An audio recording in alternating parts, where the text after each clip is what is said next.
The day my husband told me he was leaving, I was standing at the kitchen sink washing a single coffee mug, just one mug. His was already gone. Ivy. That was all he said at first, just my name, in that flat tone I hadn't heard before. And I knew, the way you know a storm is coming before the sky actually changes color, that whatever came next was going to rearrange everything. I need to tell you something. I turned off the faucet. I set the mug down. I didn't turn around right away. I think some part of me was trying to hold on to those last few seconds of not knowing. I've been seeing someone. He paused. It's Diane. I turned around then. Diane Calloway, my best friend since the 9th grade. The woman who sat beside me at my mother's funeral, who held my hand when I miscarried at 11 weeks and couldn't stop shaking, who called me every Sunday morning for 22 years just to check in. I'm sorry, he said, and I could tell he meant it. Not about Diane, but about having to say it out loud. I didn't want to keep lying to you. His name was Russell Tate. We had been married for 16 years. We met at a small community college in eastern Tennessee where we were both taking night classes, him in accounting, me in nursing. He was steady, reliable, the kind of man who remembered to change the smoke detector batteries and never raised his voice. I loved him the way you love something you've stopped noticing, quietly, automatically. And Diane Calloway had been the most constant person in my life since I was 14 years old. How long, I asked. About 8 months. 8 months, I did the math without meaning to. 8 months ago, I had thrown Diane a birthday dinner at our house. She sat at our table. She drank our wine. She hugged me goodbye at the door and said, I love you, Ivy, you know that, right? I said, I know. I meant it. She meant something else entirely. I didn't scream. I didn't throw anything. I sat down at the kitchen table, and I looked at my hands for a long time, and Russell stood in the doorway like he wasn't sure whether to stay or go, and eventually he said he was going to give me some space, and he left. I heard his truck pull out of the driveway. I didn't move for almost an hour. I want to be honest about what those first few days were like, because people tend to skip over that part, the part before the strength, before the clarity, before any of the things you're supposed to feel eventually. Those first few days, I was just completely hollowed out. I couldn't eat. I kept picking up my phone to text Diane and then remembering why I couldn't. That was almost worse than Russell. The reaching for someone who was gone twice over. My sister, Patrice, drove up from Knoxville when I called her. She didn't ask a lot of questions. She just showed up with groceries and sat on the couch with me while I stared at the wall. You don't have to do anything right now, she said. You just have to get through today. I got through today. And then tomorrow. And the next one after that. Russell had moved out within 2 weeks. He took the things that were clearly his and left everything else in a kind of careful, apologetic arrangement, like he was trying to cause as little disruption as possible while still blowing my life apart. He and Diane were, as far as I could tell, staying at a rental he'd found downtown. I didn't ask. I didn't want to picture it. What I did have to think about, whether I wanted to or not, was the practical reality of what came next. We owned a house together, a 3-bedroom Cape Cod on the edge of a small suburb outside of Knoxville that we'd bought 9 years ago.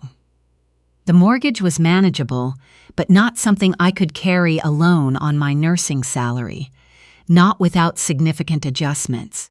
We had a joint savings account with a little over $40,000 in it. We had 2 cars, both paid off. Russell had a 401 eng that was larger than mine. I had contributed to the household for 16 years in ways that don't always show up on a balance sheet. The cooking, the scheduling, the emotional labor. The years I worked reduced hours when Russell was building his accounting practice, and we agreed one of us needed to be more flexible. I hired a family law attorney named Beverly Hutchins. She had an office in a converted Victorian in downtown Knoxville, and a way of speaking that was calm and very precise, like she had seen every version of this particular disaster, and none of it surprised her anymore. Tennessee is an equitable distribution state, Beverly told me at our first meeting. That doesn't mean 50-50 automatically. It means the court looks at a range of factors: length of marriage, contributions of each spouse, economic circumstances, the $40,000 in joint savings, the equity in the house, his retirement account. All of that is on the table.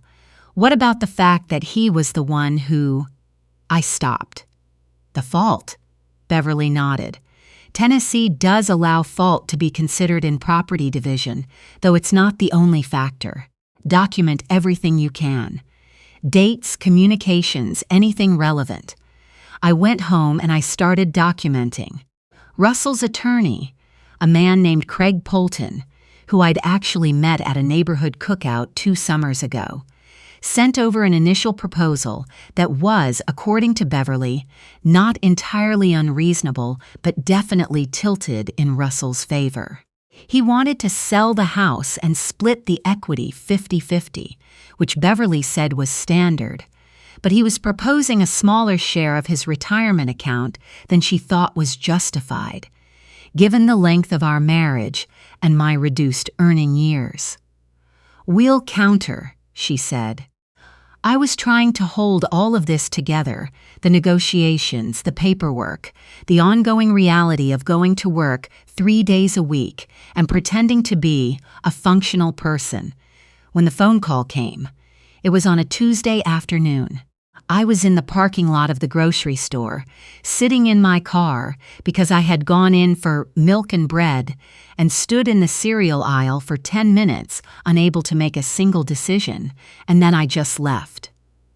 I sat in my car and watched other people load their trunks, and I thought, I used to be able to buy cereal. I used to be a person who could just buy cereal. My phone rang, a local number I didn't recognize. "Is this Ivy Tate?" A woman's voice, professional, unhurried. "Yes, Mrs. Tate, my name is Janet Pruitt. I'm a paralegal with Ostrander and Webb, an estate law firm here in Knoxville. I'm calling on behalf of the estate of Harold Beaumont. Does that name mean anything to you?" I sat up a little straighter. "Harold, yes. He was my father's oldest friend. They grew up together in Harlan County. I haven't spoken to him in, it must be 15 years at least." "Mr. Beaumont passed away 6 weeks ago," Janet Pruitt said. "He had no living children and no surviving spouse. He named you as a primary beneficiary in his will."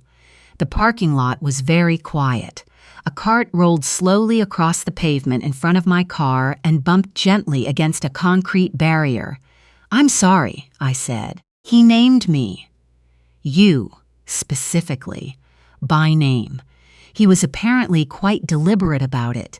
He mentioned in the accompanying letter, which we'll share with you, that he considered your father to be the best friend he ever had, and that your father passed before Harold had the chance to do right by him. He wanted to do right by you instead. I didn't say anything for a moment. "Mrs. Tate, the estate includes a parcel of land in Campbell County, approximately 340 acres, some of it timbered, as well as a portfolio of investments that have been in a trust since 2019.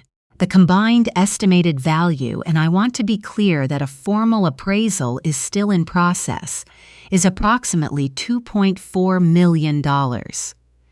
I pressed my hand flat against the steering wheel. "I understand this is a great deal to absorb," Janet Pruitt said, and she was kind about it, genuinely kind.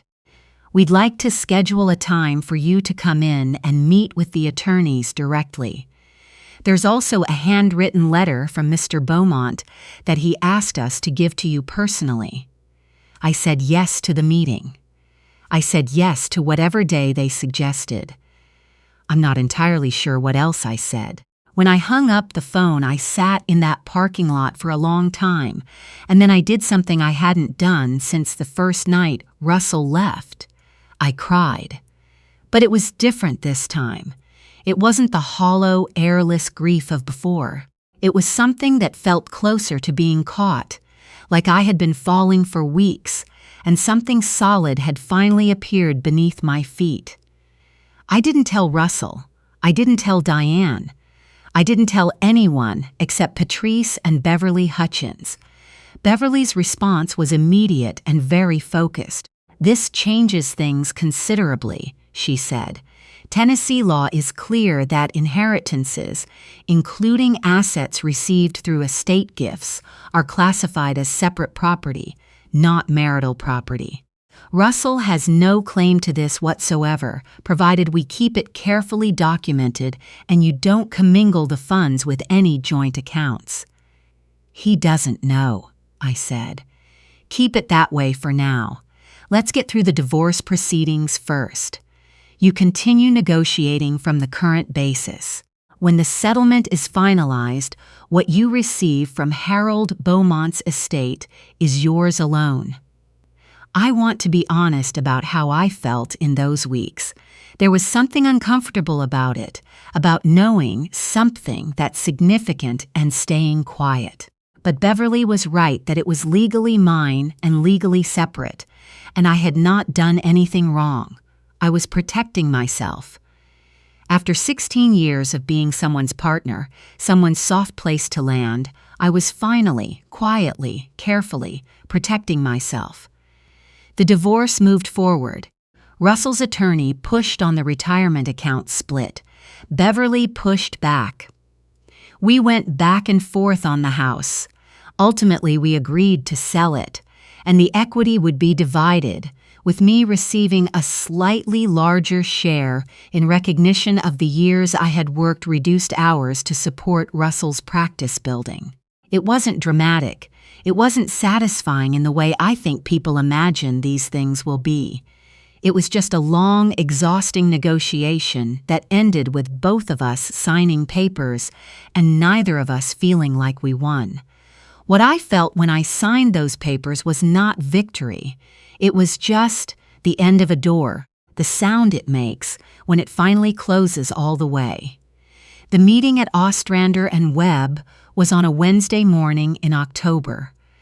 The firm occupied the upper 2 floors of a building downtown, and the conference room where I met with the attorneys had windows that looked out over the river. It was a clear day. The trees on the far bank were just starting to turn. The lead attorney was a man named Stuart Ostrander, older, with the kind of deliberate manner that suggested he had spent decades delivering news of various kinds to people and had learned to do it without rush. His associate, a younger woman named Keely Marsh, had a folder in front of her that she kept very still, like she was waiting for the right moment. "Mrs. Tate," Stuart Ostrander said, "before we go through the formal documentation, Harold asked that we give you this." Keely Marsh slid an envelope across the table. It was plain white, sealed, with my name written on the front in handwriting I didn't recognize, but somehow felt I should. Something about the deliberateness of it, the careful, slightly old-fashioned cursive. I opened it. "Dear Ivy, I don't expect you to remember me well. You were just a little girl the last time I saw you, at your daddy's retirement party. The one your mother threw at the Elks Lodge with the yellow tablecloths. You had on a red dress and you kept sneaking pieces of sheet cake when you thought no one was watching. I was watching. It made me smile. Your daddy was the finest man I ever knew. He lent me money once when I had nothing, and he never once mentioned it again. Never once made me feel small for needing it. That's the kind of person he was. I have carried that with me every day of my life. I have no children. There is no one I would rather leave something to than the daughter of Edwin Beauchamp. I know you've had some hard years. I hope this makes a few things easier. Use it however feels right to you. With all my respect and affection, Harold E. Beaumonte had to set the letter down. I pressed my fingers to my eyes and just breathed for a moment. Keely Marsh pushed a box of tissues across the table without saying anything. Stuart Ostrander gave me a few minutes before continuing. The Campbell County land was 340 acres, mostly hardwood timber, with a stretch of creek running through the lower third. An independent appraiser had valued it at approximately $800,000. The investment portfolio, diversified holdings in a Schwab trust account that Harold had been building since the late 90s, had a current value just over $1.6 million. There were also some smaller items, a coin collection, a workshop full of hand tools, a storage unit with furniture. He had wanted me to have the option of keeping or selling as I saw fit. Total estate value, approximately $2.4 million, with more precise figures pending final appraisal. Mine, all mine. No asterisk, no condition, no clause that required anything of me except being Edwin Beauchamp's daughter. I sat in that conference room for almost 2 hours. By the time I left, I had a folder of documents, a copy of Harold's letter, and a follow-up appointment scheduled for the following week. I walked to my car, and I sat behind the wheel, and I thought about my father, about his laugh, about the way he always kept a peppermint in his shirt pocket, about the way he used to say, "Everything works out for the people who keep showing up." And I thought about how strange and specific and generous the world can sometimes be. Russell found out, eventually. I'm not sure how. Small cities are small, and estate matters have a way of becoming known. His attorney sent Beverly a letter inquiring about recently disclosed assets and whether they might be subject to equitable distribution. Beverly replied with citations, case law, and a very polite 2-paragraph explanation of why the answer was no. We didn't hear back after that. What I did hear, through Patrice, who had maintained a few mutual acquaintances, was that things between Russell and Diane had become complicated. Diane, it turned out, had not entirely anticipated what it would look like to be the woman the marriage ended for. Some of their mutual friends had quietly stepped back. Her sister had apparently stopped speaking to her. And Russell, without the life we had built together, without the house and the routines and the particular kind of comfort that comes from a shared history, was reportedly having a harder time than he expected. I won't pretend I felt nothing when I heard that. I did feel something, but it wasn't satisfaction exactly. It was more like recognition. The recognition that choices accumulate, that they land on you eventually, one way or another. I sold the house we had shared. I used my portion of the equity, plus a little of the investment income, to buy a smaller place. A craftsman bungalow on a quiet street in a neighborhood I had always liked, with a front porch and a yard that backed up to a small stand of trees. I planted things, tomatoes, zucchini, a row of black-eyed Susans along the fence. I got a dog, a 3-year-old basset hound named Copper, who belonged to a colleague's neighbor and needed a home. Copper took up most of the couch and snored tremendously, and was the best decision I had made in years. The Campbell County land I decided to hold, at least for now. A timber management company had approached me about a selective harvest arrangement that would generate income without clear cutting, and Beverly had put me in touch with a good estate attorney named Philip Darden, who was helping me think through the long-term options. Patrice thought I should sell. I wasn't sure. There was something about 340 acres of hardwood and creek that felt like it meant something. Like Harold had known, somehow, that I needed something permanent, something rooted. I kept working. I like my job, the patience, the pace, the particular satisfaction of being useful in a concrete way. I reduced my hours slightly, down to 3 days a week from 4, which gave me time to breathe in a way I hadn't allowed myself in years. I started taking long walks on my days off. I drove up to Campbell County twice to stand on Harold's land, to walk the creek bottom and look up at the canopy, to try to understand what I was now the steward of. I'm not going to tell you I've arrived somewhere clean and resolved. Grief doesn't work that way, and neither does healing, and anyone who tells you otherwise is selling you something. There are still mornings when I reach for my phone and feel the absence of Diane like a missing tooth, that particular, useless prod where something used to be. There are still moments when I look at something funny, and my first instinct is to call her. I don't. I've learned not to. But the instinct is still there, and I've decided it doesn't have to mean anything except that she was important to me for a very long time, and losing her was real. What I've learned, and I say this as someone who spent 16 years being careful and steady, and trying to do everything right, is that security doesn't come from the person standing next to you.